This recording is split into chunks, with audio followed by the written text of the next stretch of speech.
Good morning, sir. Good morning, Deepak.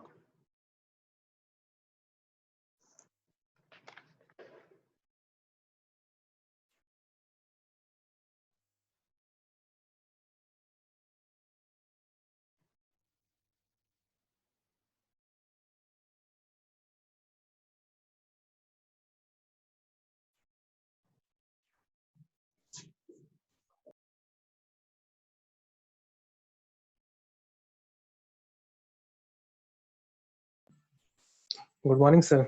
Good morning, Jiten.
मेरी आवाज सुनाई दे रही है आप लोग को?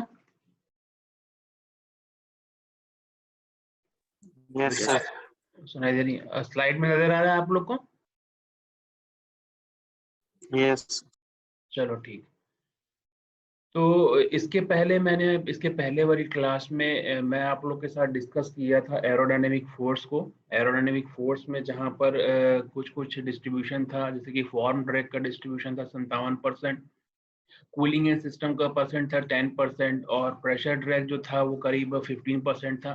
तो इस तरीके से आसपास जो रेशियो में मैंने आपको बताया था कि ड्रैग फोर्स का 100% कंट्रीब्यूशन कितना कितना होता है। 5 प्रकार के ड्रैग फोर्स मैंने आपको बताए थे, और उसको मैंने डिस्कस किया था आपके साथ में कि ड्रैग फोर्स जब कोई ऑटोमोबाइल व्हीकल जो है वो जब मूव करता है एटमॉस्फेयर पे तो उसमें क्या क्या फोर्स लगता है।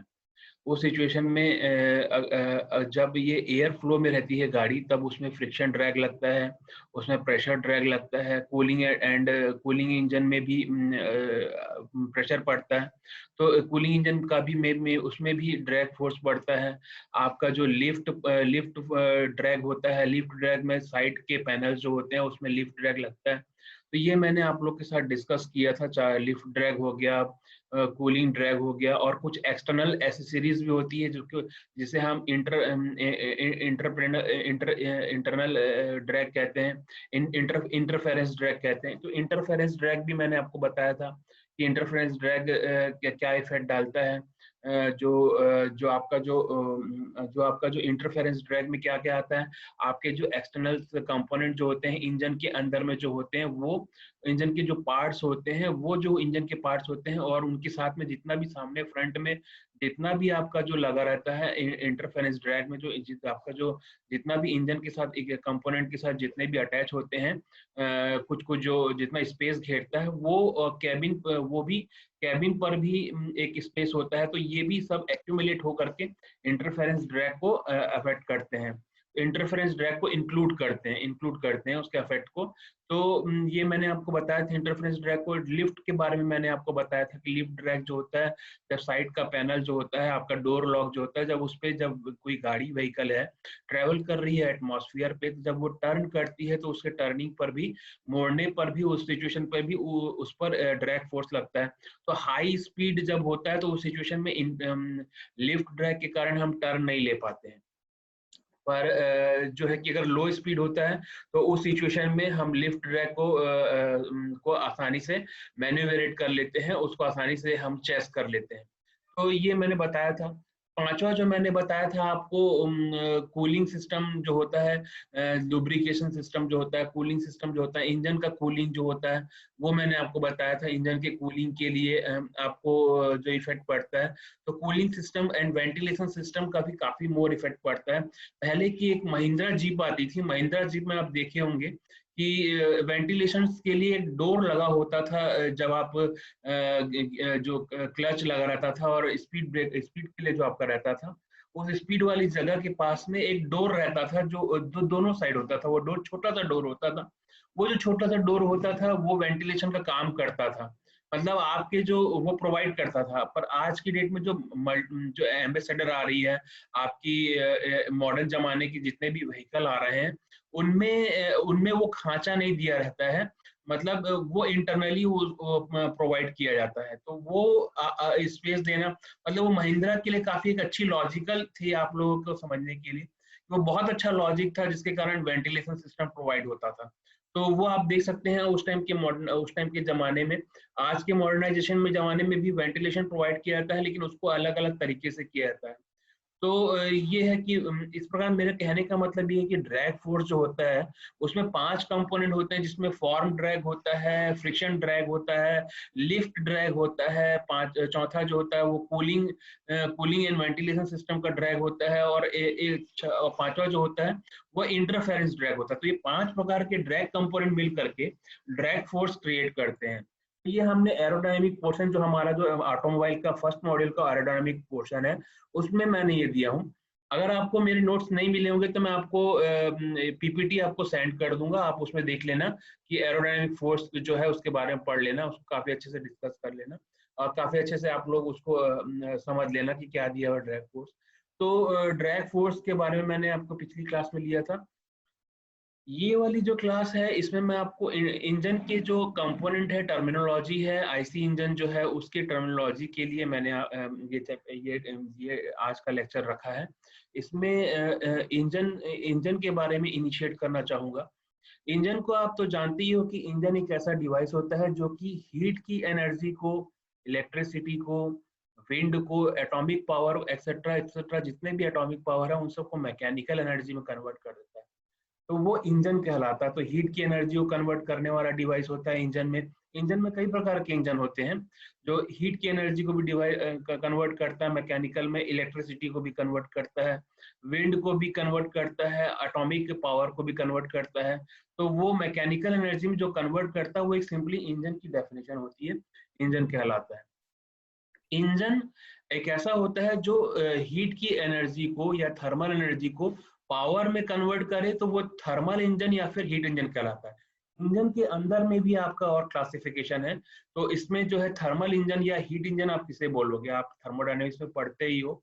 तो हीट इंजन जो है, तो जो एक ऐसा इंजन एक ऐसा डिवाइस होता है जो कि चेंज करता है हीट की एनर्जी को, यानी थर्मल एनर्जी को पावर में चेंज कर देता है, तो वो आपका थर्मल इंजन कहलाता है या फिर हीट इंजन कहलाता है। यहाँ पर इंजन जो है वो दो प्रकार के हैं, पेट्रोल इंजन, डीजल इंजन और स्टीम और भी टाइप है आपके।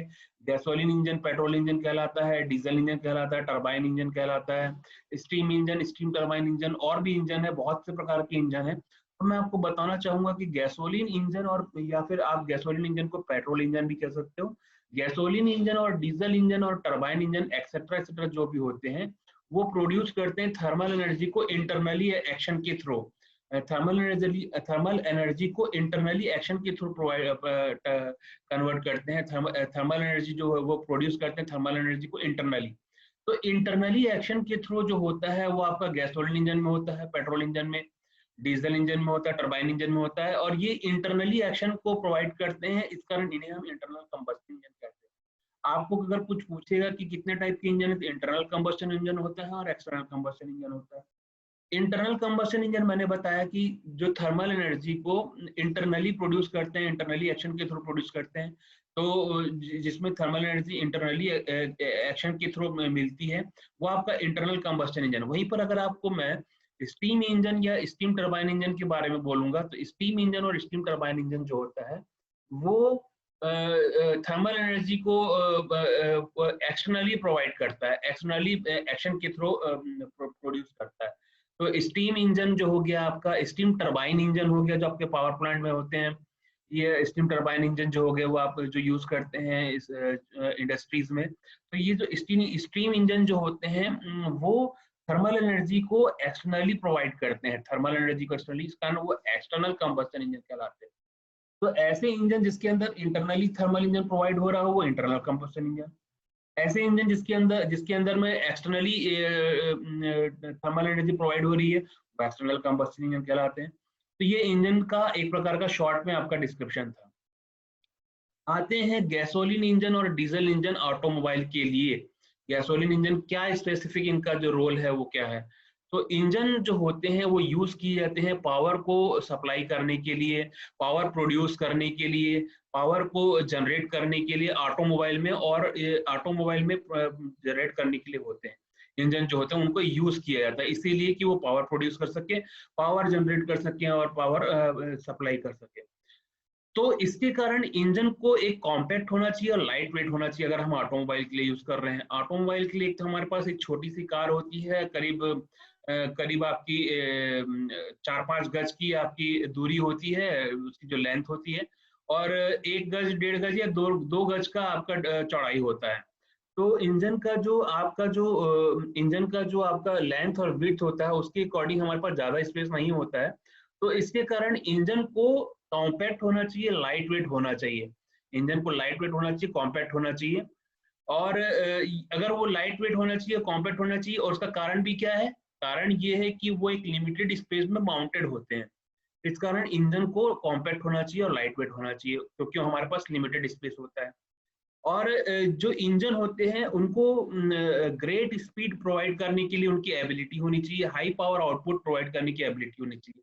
ये लिमिटेशन है या फिर आप उसकी जो रिक्वायरमेंट है आप बोल सकते हैं इंजन का, यही है कि great amount of speed automobile vehicle को प्रोवाइड करे, great amount of high power output provide करे, हाई पावर आउटपुट भी प्रोवाइड करे, ताकि वो, मान लो अगर आप ट्रैक्टर यूज कर रहे हो तो ट्रैक्टर में हाई पावर आउटपुट प्रोवाइड करने की बहुत जरूरी रिक्वायरमेंट होती है, ताकि वो आपके जमीन को जोत करके आगे निकल जाए। जमीन को जोतते समय में अगर वो प्लॉग कर रहा है उसको, अगर जोत रहा है जमीन को, तो उस सिचुएशन में कहीं पत्थर भी आ जाता है तो पत्थर को भी ड्रैग करके बाहर निकाल ले। तो ये great amount of the high power output produce करने की उसकी कैपेबिलिटी होनी चाहिए आपका जो इंजन। तो इंजन जितना उसको पावर आउटपुट प्रोवाइड करेगा, पावर देगा, उतना वो उस चीज को ड्रैग कर पाएगा, उतना वो उस चीज को खींच पाएगा ट्रैक्टर के मामले में। तो इस तरीके से हमको ये कहना चाहिए कि वो ग्रेट स्पीड प्रोवाइड कर सके। स्पीड प्रोवाइड कर सके तो ट्रैक्टर उतने स्पीड से जल्दी से काम भी कर पाएगा और उसको और अगर हायर आउटपुट पावर आउटपुट मिलता है तो उसी से वो उसको ड्रैग कर पाएगा।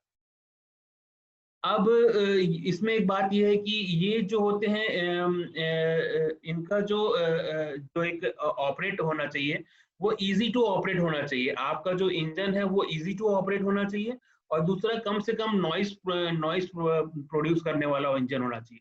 अगर ये होता है तो हम उससे क्या होता है कि ज्यादा ट्रबल कंडीशन क्रिएट नहीं होता। अगर वो इजी टू ऑपरेट होता है तो आपको आप मैन्युवरेबिलिटी उसमें इजी देख सकोगे। मैन्युवरेबिलिटी मतलब इजी टू ऑपरेट होना और नॉइज भी कम से कम प्रोड्यूस करना। तो इंजन के ऑटोमोबाइल की कंसिडरेशन में तो जितना कम से कम नॉइज प्रोड्यूस करेगा उतना आपका वो क्वाइटली ऑपरेट होगा और ये इंजन की खासियत होनी चाहिए आज की डेट में। तो ये जो नॉइस कम से कम प्रोड्यूस करे और पावर आउटपुट ज्यादा प्रोड्यूस करे और इजी टू ऑपरेट हो सके, इसके कारण हम कौन सा इंजन को जनरली यूज करते हैं? गैसोलीन इंजन यूज करते हैं और डीजल इंजन को यूज करते हैं। और कुछ केसेस में हम ऑटोमोबाइल इंजन के लिए जो होता है वो डीजल इंजन और जनरली डीजल इंजन और पेट्रोल इंजन या आप बोलते हो जिसे गैसोलीन इंजन कहते हो वही हम यूज करते हैं ऑटोमोबाइल के लिए। हम यहाँ पर स्टीम टरबाइन इंजन यूज नहीं करते। स्टीम इंजन और स्टीम टरबाइन इंजन को हम यूज नहीं करते ऑटोमोबाइल के लिए। ऑटोमोबाइल के लिए जनरली जो यूज किया जाता है वो आपका गैसोलीन इंजन होता है और आपका अधिक से अधिक डीजल इंजन होता है और इस तरीके के इंजन यूज किए जाते हैं।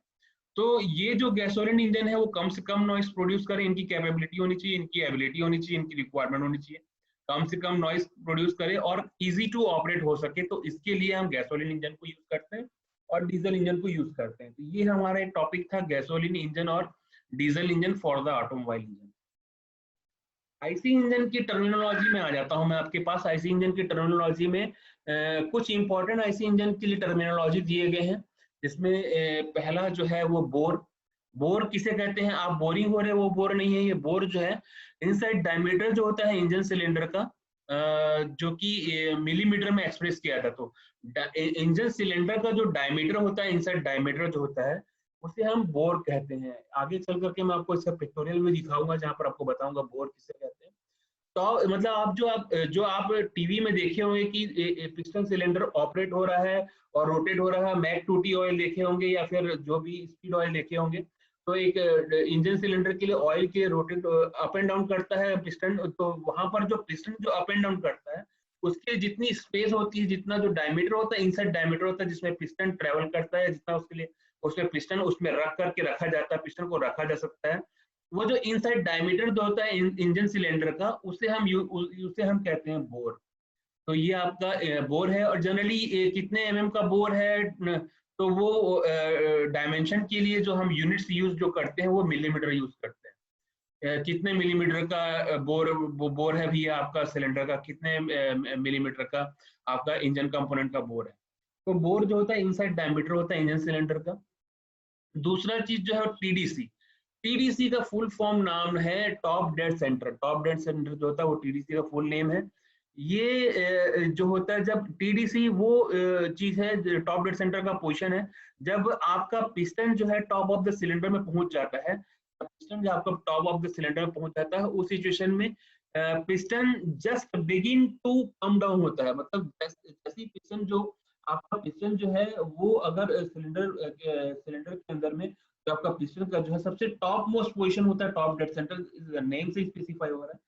टॉप पे जो जितना स्पेस होता है वो जब टॉप मोस्ट पोजीशन पे पिस्टन का जो ऊपर का सरफेस है वो जब टॉप मोस्ट में पहुंच जाता है ट्रेवल करते करते, जब अप एंड डाउन मोशन करता है, तो जब टॉप में जो पहुंचता है उसे हम टॉप डेड सेंटर कहते हैं। और इस टॉप डेड सेंटर के जस्ट बाद वो begin to just come down होता है, यानी कि नीचे आने के लिए मूवमेंट में एक्शन में क्रिएट हो जाता है। तो top dead centre top most position होता है आपका। यहाँ पर तीसरा टर्मिनोलॉजी है बीडीसी। बीडीसी किसे कहते हैं? बीडीसी का फुल फॉर्म नेम है bottom dead centre. Bottom dead centre जो होता है वो बीडीसी कहलाता है। बीडीसी जो होता है बॉटम मोस्ट पोजीशन में जब आपका पिस्टन पहुंच जाता है इनसाइड सिलेंडर में, सिलेंडर के इनसाइड में जब बॉटम मोस्ट पोजीशन में पहुंच जाता है आपका सिलेंडर बीडीसी, तो उसे हम बॉटम डेड सेंटर कहते हैं, बॉटम में पहुंचता है। इस पोजीशन पर सिलेंडर का वॉल्यूम मैक्सिमम होता है। जब आपका बीडीसी में पहुंच जाता है आपका सिलेंडर, पिस्टन जो आपका सिलेंडर के अंदर में जब बीडीसी में पहुंच जाता है, बॉटम डेड सेंटर में पहुंच जाता है, उस सिचुएशन में जो स्पेस होता है वो आपका मैक्सिमम स्पेस होता है आपके सिलेंडर के लिए। तो ये बीडीसी है। चौथा जो है स्ट्रोक। अभी आपके लिए एक नया टर्म आया था बोर, और ये भी एक नया टर्म है स्ट्रोक, जिसे आप नहीं जानते होंगे। वास्तव में स्ट्रोक होता क्या है? जो डिस्टेंस होता है पिस्टन का टॉप डेड सेंटर से बॉटम डेड सेंटर में, जब वो पिस्टन ट्रेवल करता है, टॉप डेड सेंटर से लेकर के बॉटम डेड सेंटर तक जब पिस्टन ट्रेवल करता है, उस लेंथ को आप बोलते हो, जो उस डिस्टेंस को जो कवर करता है, उसे आप बोल सकते हो कि वो स्ट्रोक है। वो आपका क्या है? स्ट्रोक है। स्ट्रोक क्या है? वन स्ट्रोक बोलेंगे जब आपका बॉटम डेड सेंटर से टॉप डेड सेंटर, या फिर टॉप डेड सेंटर से बॉटम डेड सेंटर पहुंचा तो वन स्ट्रोक, और जब उसी का रिस्पेक्टिवली वाइस वर्सा हो रहा है, वाइस वर्सा अगर एक्शन क्रिएट हो रहा है, तो वो क्या कहलाएगा? आपका सेकंड स्ट्रोक। तो फर्स्ट स्ट्रोक में अगर आप बॉटम डेड सेंटर से टॉप डेड सेंटर कर रहे हैं, फर्स्ट स्ट्रोक कवर किया। वाइस वर्सा लोगे बॉटम डेड सेंटर से top dead centre, top dead centre से बॉटम डेड सेंटर, तो वो सेकंड स्ट्रोक कहलाएगा। तो इस तरीके से पहले स्ट्रोक में या तो बॉटम से टीडी से चलेगा, या फिर फर्स्ट स्ट्रोक आप उसके प्रोसेस के अकॉर्डिंग उसको डिस्क्रिटाइज कर सकते हो, कंफर्म कर सकते हो। अगर मान लो आप बोल रहे हो कि पिस्टन ट्रेवल कर रहा है बॉटम डेड सेंटर से टॉप डेड सेंटर, तो पहला stroke. Piston top dead centre से बॉटम डेड सेंटर कर रहा है, तो दूसरा स्ट्रोक। तो इस तरीके से 4 स्ट्रोक इंजन भी होता है और 2 स्ट्रोक इंजन भी होता है। तो जितना स्ट्रोक कवर करता है एक स्ट्रोक में, 2 स्ट्रोक के इंजन में एक स्ट्रोक जब कवर करता है तो आधा ट्रेवल कर लेता है आपका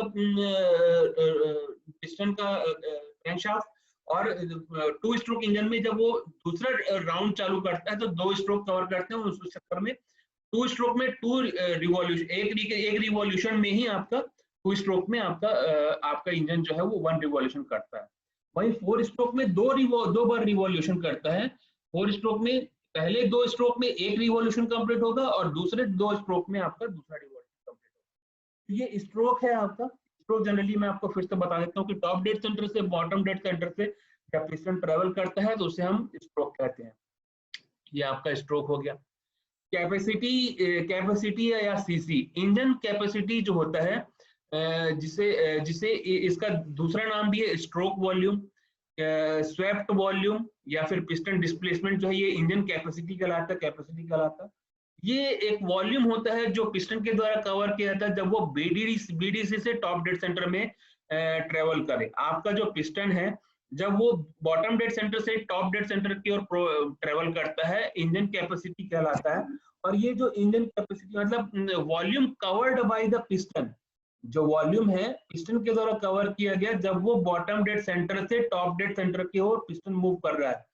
तो ये जो इंजन, ये जो कैपेसिटी है, या इसे हम आप जो इंडिकेटेड करते हैं सीसी से इंडिकेट करते हैं, या लीटर से इंडिकेट करते हैं जब इसके अंदर जो जगह होती है, तो इसे हम इंजन की कैपेसिटी कहते हैं। इंजन की कैपेसिटी जो होती है वो स्ट्रोक वॉल्यूम, स्वेप्ट वॉल्यूम, या फिर पिस्टन डिस्प्लेसमेंट से डिनोट किया था। पिस्टन का डिस्प्लेसमेंट ही है जो आपका इंजन कैपेसिटी है, तो इसे हम सीसी कहते हैं। इसमें होता क्या है कि आपका जो वॉल्यूम है वो कवर किया जाता है पिस्टन का जब वो मूव करता है बॉटम डेड सेंटर से टॉप डेड सेंटर में, जो कि एक इंजन कैपेसिटी कहलाती है। तो इंजन की कैपेसिटी जब वो बॉटम डेड सेंटर से टॉप डेड सेंटर में मूव कर रहा हो, इंजन पिस्टन की कैपेसिटी, जब आपका इंजन का पिस्टन जो है बॉटम डेड सेंटर से टॉप डेड सेंटर में ट्रेवल कर रहा हो, तो उस सिचुएशन में जो आपका जो डिस्टेंस है या उसकी जो कैपेसिटी है उस सिचुएशन में, उसे हम सीसी कहते हैं या फिर लीटर्स कहते हैं। लीटर्स से भी डिनोट किया जाता है। तो कैपेसिटी जो है वो सीसी से डिनोट किया जाता है, इंजन कैपेसिटी, जिसे हम स्ट्रोक ऑफ द वॉल्यूम कहते हैं। यानी जब स्ट्रोक का वॉल्यूम हो, या फिर आप बोलो कि स्वेप्ट वॉल्यूम हो, या फिर आप बोलो कि पिस्टन का डिस्प्लेसमेंट हो, वो आपका कैपेसिटी कहलाता है, जिसे हम सीसी से डिनोट करते हैं। यहाँ पर एक टर्म है क्लियरेंस वॉल्यूम। क्लियरेंस वॉल्यूम क्या है? Volume of the cylinder when the piston is eight top dead centre. जब प्रोसेसिंग होता है आईसी इंजन में, तो जब वो बॉटम डेड सेंटर से टॉप डेड सेंटर में पहुंचता है, तो उस सिचुएशन में जो स्पेस है, स्पेस पहुंचता है, छोटा सा एक स्पेस पहुंचता है, जहां पर आपका पूरा जो कंबस्टन चैम्बर होता है, आपका कंबस्टन चैम्बर मतलब पिस्टन जो है ऊपर ट्रेवल करता है और टॉप मोस्ट पोजीशन में थोड़ी सी स्पेस बची रहती है जहां पर आपका कंबशन प्रोसेस होता है।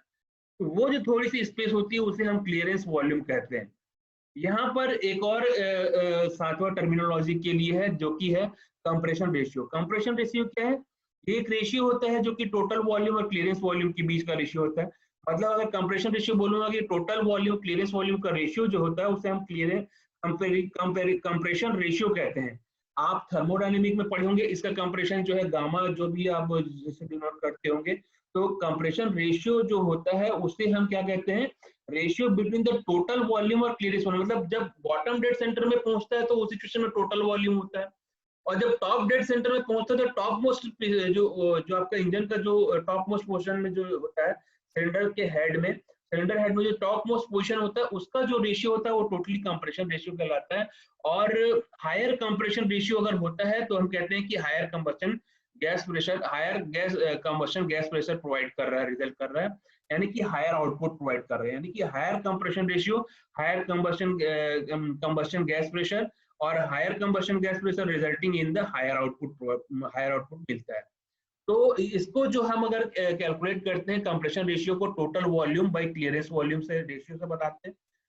ये जो टोटल वॉल्यूम है वो आपको और भी क्लेरिफाई कर देता हूँ कि टोटल वॉल्यूम जो होता है वो स्वेप्ट वॉल्यूम और क्लियरेंस वॉल्यूम से भी मिलकर बना होता है। यानी कि टॉप मोस्ट पोजीशन की जो जगह बचती है उसको भी कवर अप करते हैं। तो टोटल वॉल्यूम जो होता है स्वेप्ट वॉल्यूम मिला करके और क्लियरेंस वॉल्यूम को दोनों को ऐड करके जो टोटल स्पेस होता है उसका डिवाइडेशन करते हैं अगर हम क्लियरेंस वॉल्यूम से, यानी कि टॉप मोस्ट की थोड़ी सी जगह की जो जगह बची होती है उन दोनों का जो रेशियो होता है उसे हम कंप्रेशन रेशियो कहते हैं। जनरली कंप्रेशन रेशियो जो होता है उसे हम 6:1 और 11:1 रखते हैं गैसोलीन इंजन के लिए। आपका जो जनरली कंप्रेशन रेशियो जो होता है वो 6:1 होता है। आपका मतलब 6 mm का जगह है और 1 mm का जगह रखा जाता है दोनों का आपका रेशियो के रिस्पेक्ट में। या 11:1 11 रखा जाता है और 1 mm का गैप रखा जाता है। तो 11 mm का टोटल वॉल्यूम होता है और 1 mm का जो है आपका क्लियरेंस वॉल्यूम होता है। तो ये जो 11:1 है गैसोलीन इंजन के लिए रखा जाता है। 6:1 जो है कंप्रेशन रेशियो जो 6:1 और 11:1 गैसोलीन इंजन के लिए रखा जाता है। और 14 और 1 का रेशियो यानी कि 14:1 और 24:1 का जो रेशियो है वो डीजल इंजन के लिए रखा जाता है। आज का जो मॉडर्न में है कितना आपका कट आउट किया गया है और कितना उसमें सेव किया गया है ये तो मैं आपको आज की डेट में मॉडर्न का आप डाटा देख सकते हो नेट में। पर आपका जो 90s के दशक में और 80 के दशक में जो होती थी गाड़ियां व्हीकल जो होती थी और 2010 तक के जो है उस सिचुएशन में जो आते थे जनरली इतना ही जो आपका जो ऑटो रिक्शा आता था, स्कूटर आता था, उन सब के नॉमिनली आप उस टाइम पीरियड की अगर लेके चलते हो तो ये रेशियो आपको देखने को मिल जाया करता था। 6:1 और 11:1 गैसोलीन इंजन के लिए, 14:1 24:1 डीजल इंजन के लिए। तो ये आपका कंप्रेशन रेशियो का एक रेंज है। इतना रेंज रखा जाता था डीजल इंजन के लिए और इतना ही रेंज रखा जाता था gasoline engine. General rule small engine जो है वो हायर कंप्रेशन रेशियो अगर आप जनरल रूल है कि अगर हम स्मॉल इंजन रिक्वायर कर रहे हैं हायर कंप्रेशन रेशियो तो लार्जर जो है कि higher compression ratio as compare to the larger engine के मतलब ये कि स्मॉल इंजन जो होता है रिक्वायर करता है higher compression ratio as compare to the larger engine. तो छोटा इंजन होता है वो रिक्वायर करता है हायर कंप्रेशन रेशियो को as compare to larger engine के रिस्पेक्ट में। तो ये है आपका compression ratio terminology. Bore diameter आपका जो था वो मैंने आपको टर्मिनोलॉजी बताया, स्ट्रोक क्या था, bottom dead centre, top dead centre क्या है। आते हैं constructional detail of the engine के बारे में। कंस्ट्रक्शनल डिटेल जो है इंजन जो है प्रॉपर कंसिस्ट होता है, आप देखा जाए तो सिलेंडर ब्लॉक से, सिलेंडर हेड, पिस्टन से, क्रैंकशाफ्ट से, वॉल्व मैकेनिज्म से। पर अगर हम इसके छोड़ करके ऑक्सिलरी डिवाइस अगर बोले इंजन के क्या क्या है तो ऑक्सिलरी डिवाइस जो है जब इंजन ऑपरेट होता है, जो कुछ ऑक्सिलरी डिवाइस भी हैं जो इंजन को ऑपरेट करने में काफी हेल्प प्रोवाइड करते हैं, काफी मदद करते हैं। तो ऑक्सिलरी डिवाइस जो होते हैं उनमें वो इंक्लूड करता है लुब्रिकेशन सिस्टम हो गया आपका, कूलिंग सिस्टम हो गया, कूलिंग इनटेक सिस्टम हो गया, इनटेक और एग्जॉस्ट सिस्टम हो गया आपका, फ्यूल कंबशन फ्यूल सिस्टम हो गया, इलेक्ट्रिकल सिस्टम हो गया। तो ये जो आपके जो सिस्टम है फ्यूल सिस्टम हो गया आपके, और आपका जो लुब्रिकेशन सिस्टम हो गया, ये ऑक्सिलरी डिवाइस के दायरे में आते हैं, इन्हें हम ऑक्सिलरी डिवाइस कहते हैं। पर वहीं पर अगर हम constructional detail of the engine में बोलें तो सिलेंडर ब्लॉक हो गया, सिलेंडर हेड पिस्टन हो गया, क्रैंकशाफ्ट हो गया, वॉल मैकेनिज्म हो गया, ये जो है प्रॉपरली कंसिस्ट होते हैं, आपके कंस्ट्रक्शनल डिटेल में इंक्लूड होते हैं। तो इसमें पहला जो हम देखते हैं सिलेंडर ब्लॉक, पहला जो है सिलेंडर ब्लॉक। सिलेंडर ब्लॉक जो होता है, सिलेंडर ब्लॉक जो होता है वो कंटेन करता है एक या दो से अधिक सिलेंडर को, जिसमें पिस्टन जो है वो ट्रेवल करता है और गाइडेड होता है। पिस्टन जो होता है मोशन में गाइडेड होता है, जो जिसमें ट्रेवल करता है। यानी कि पिस्टन का सिलेंडर ब्लॉक में पिस्टन होता है जो कि टॉप डेड सेंटर से बॉटम डेड सेंटर में मूव करता है। ये इसमें इस सिलेंडर ब्लॉक में, ये जो सिलेंडर ब्लॉक वाला पोर्शन होता है, इसमें आपका जो क्रैंकशाफ्ट होता है, और इसमें कुछ इंजन में कैमशाफ्ट भी होता है। तो सिलेंडर ब्लॉक के रीजन में आपका जो एरिया है वो क्रैंकशाफ्ट कवर करता है और आपका कैमशाफ्ट भी कवर करता है। मतलब पिस्टन इस सिलेंडर ब्लॉक में आपका जो पिस्टन है, एक या एक से अधिक पिस्टन जो होते हैं इसमें लोकेटेड होते हैं। आपके पिस्टन सिलेंडर ब्लॉक में एक या एक से अधिक पिस्टन जो होते हैं लोकेटेड होते हैं और गाइडेड होते हैं वन पोजीशन से सेकंड पोजीशन की तरफ, मूवमेंट में गाइडेड होते हैं। दूसरा जो है पिस्टन और पिस्टन रिंग। पिस्टन रिंग जो होता है सील करके रखता है पिस्टन को, और पिस्टन को कवर अप करके रखता है, एक्सपांड करके रखता है गैस को। तो ये ट्रांसमिट करता है। पिस्टन रिंग जो होता है वो, पिस्टन जो होता है और पिस्टन रिंग जो होता है वो ट्रांसमिट करता है फोर्स को गैस को एक्सपांड करने के लिए up to the connecting rod तक। गैस को एक्सपांड करने के लिए, पिस्टन को मूव करने के लिए, पिस्टन जो होता है वो टोटली गैस को एक्सपांड करने के लिए, एग्जॉस्ट फोर्स देने के लिए जो होता है पिस्टन का रोल एक्शन होता है। पिस्टन जो होता है वो जब बॉटम डेड सेंटर से टॉप डेड सेंटर में पहुंचता है तो वो गैस को बर्न आउट करके बाहर की ओर फोर्सफुली एग्जॉस्ट कर देता है। तो ये पिस्टन और पिस्टन रिंग होता है। तीसरा कंपोनेंट है कनेक्टिंग रॉड। कनेक्टिंग रॉड जो होता है कनेक्ट करता है पिस्टन को और क्रैंकशाफ्ट के साथ में। पिस्टन से लेकर क्रैंकशाफ्ट के बीच में जो कनेक्शन होता है वो कनेक्टिंग रॉड के द्वारा होता है। और इसमें दो बियरिंग होती हैं और ये अटैच करता है पिस्टन। ये आपको यहाँ पर मैं दिखा भी रहा हूँ आपको, ये पूरा डायग्राम है। ये जो आपका जो ये वाला पोर्शन है ये आपका ये पिस्टन है। यहाँ से जो गैप दिख रहा है वो पिस्टन का स्पेस, सिलेंडर के बीच का स्पेस है। यहाँ पर इंटेक एयर, फ्यूल और एयर का मिक्सचर इस इंटेक वाल्व के थ्रू इनसाइड होता है, और जब पिस्टन टॉप डेड सेंटर में पहुंच जाता है बॉटम से ट्रेवल करते हुए, तो यहाँ पर स्पार्क प्लग में आपका एयर फ्यूल मिक्सचर बर्न हो जाता है, और यहाँ से स्पार्क प्लग के बाजू में एग्जॉस्ट वाल्व होता है, और यहाँ से एग्जॉस्ट वाल्व से बाहर का जो आपका गैस है वो बाहर चला जाता है। तो ये पिस्टन एग्जॉस्ट गैस को बाहर करने में भी मदद करता है। गजन पिन यहाँ पर एक चौथा टर्म है। गजन पिन ये एक ये आपका जो पिस्टन जो दिख रहा है यहाँ पर, ये गजन पिन है। ये गजन पिन जो होता है वो कनेक्टिंग रॉड के एक एंड से कनेक्टेड रहता है। इसका जो कनेक्टिंग रॉड का दूसरा एंड है वो क्रैंक पिन से कनेक्टेड रहता है। क्रैंकशाफ्ट की तरफ आपके यहाँ पर दिख ही रहा है, ये गजन पिन है आपका यहाँ पर, ये दिख ही रहा है ये गजन पिन। ये गजन पिन बियरिंग के छोटे एंड से बियरिंग से कनेक्टेड रहता है। यहाँ पर एक बियरिंग लगा रहता है जो इस पिस्टन को मूव कराने में मदद करता है और कनेक्टिंग रॉड से कनेक्टेड रहता है। ये जो है ये गजन पिन जो है यहाँ पर पिस्टन को कनेक्ट करते हुए पिस्टन को मोशन जो है प्रोवाइड करता है। तो ये पिस्टन के लिए गजन पिन जो है उसको फिक्स रहता है, और ये गजन पिन इसको फिक्स करके पिस्टन को ऊपर up and down motion provide करने में हेल्प करता है। तो ये गजन पिन है आपको यहाँ पर। गजन पिन एक ऐसा टर्म है जिसके बारे में आपको पता नहीं होगा। पांचवा टर्म जो है क्रैंकशाफ्ट है।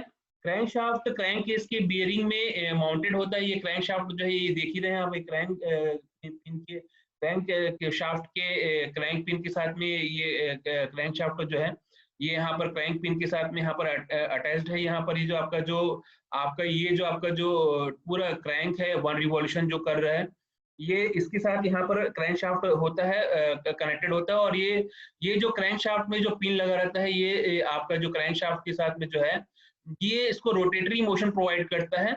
और क्रैंकशाफ्ट और कनेक्टिंग रॉड रोटेट होने के लिए क्रैंकशाफ्ट कनेक्टिंग रॉड यहाँ कन्वर्ट करता है। ये जो क्रैंकशाफ्ट है इसमें कनेक्टिंग रॉड इसके साथ कनेक्टेड होता है, और ये क्रैंकशाफ्ट जो है ये लीनियर और अप एंड डाउन मोशन को पिस्टन को रोटेरी मोशन में प्रोवाइड करता है। Linear up and down motion को रोटेरी मोशन में कन्वर्ट करता है। तो ये जो आपका ये है क्रैंकशाफ्ट है। एक इंड जो होता है क्रैंकशाफ्ट का अटैचमेंट जो होता है ड्राइव्स और कैमशाफ्ट के साथ, कैमशाफ्ट के साथ भी इसका और ड्राइव्स के साथ में भी इसका कनेक्शन होता है एक इंड का, जो क्रैंकशाफ्ट यहाँ पर दिया हुआ है। ये क्रैंकशाफ्ट का फिनोमिना है। यहाँ पर फ्लाईव्हील दिया हुआ है, फ्लाईव्हील यहाँ पर आपको शो नहीं कर रहा है, लेकिन फ्लाईव्हील भी अटैच होता है इस सिलेंड्रिकल कंपोनेंट के आईसी इंजन के साथ में। फ्लाईव्हील जो होता है वो एक इंड के साथ में, क्रैंकशाफ्ट के साथ में एक इंड में जुड़ा रहता है और ये मोमेंटम प्रोवाइड करता है, प्रोवाइड करने के लिए फ्लाईव्हील लगा रहता है, जो कि इंजन को रन करता रहता है। ये जो आपका जो फ्लाईव्हील है वो इंजन को रन कराता रहता है और पावर स्ट्रोक के टाइम पर वो काफी अच्छा इंजन को मोशन प्रोवाइड करता है। जो फ्लाईव्हील होता है पावर, जब पावर स्ट्रोक होते हैं, जब इंजन के अंदर में पावर स्ट्रोक का सिचुएशन आता है, उस सिचुएशन में भी वो उसको आपको मूवमेंट प्रोवाइड करता रहता है। फ्लाईव्हील जो है उसको इंजन को रन कराते रहता है। तो ये मूवमेंट को प्रोवाइड करने के लिए होता है, इंजन को रन कराने के लिए होता है। तो आपका एक फ्लाईव्हील यहाँ अटैच होता है। सातवां जो कंपोनेंट है कंस्ट्रक्शनल डिटेल में है, वॉल्व है। वॉल्व जो होते हैं आपको यहाँ पर दिख ही रहा है, एक इनलेट वॉल्व है और एग्जॉस्ट वॉल्व है।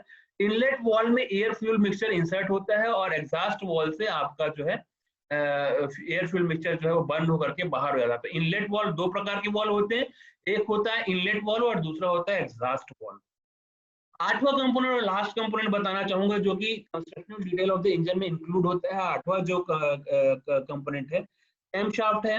ये बियरिंग में माउंटेड होता है और कैमशाफ्ट ओपन और क्लोज करता है वाल्व को। वाल्व को ये जो इनलेट वाल्व है और एग्जॉस्ट वाल्व है, इनको कैम शाफ्ट, यहाँ पर जो कैम शाफ्ट होता है वो कैम जो होता है वो इनलेट को ओपन करने के लिए और एग्जॉस्ट वाल्व को दोनों को ऑपरेट करने के लिए यहाँ पर जो होता है कैम शाफ्ट होता है।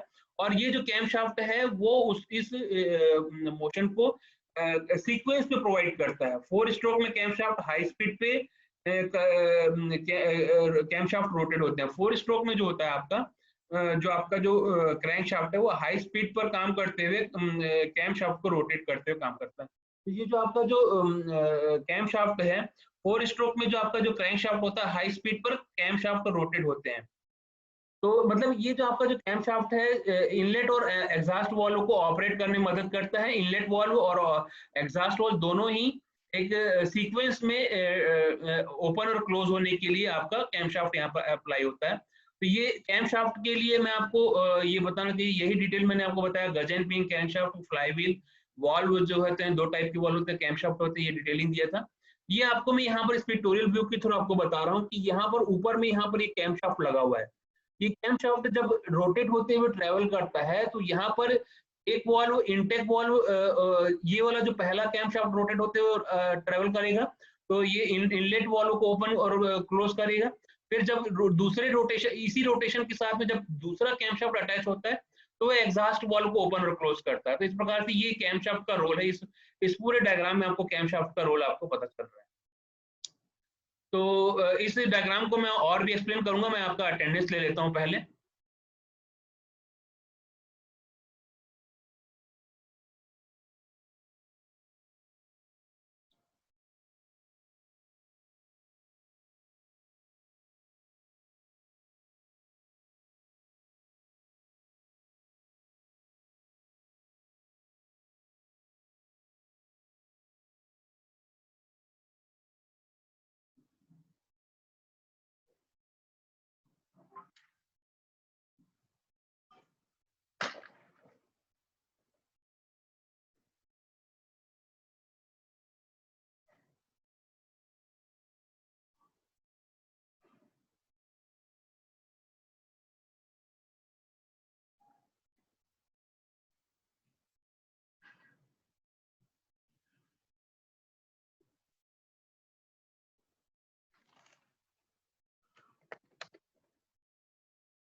सौरभ कुमार,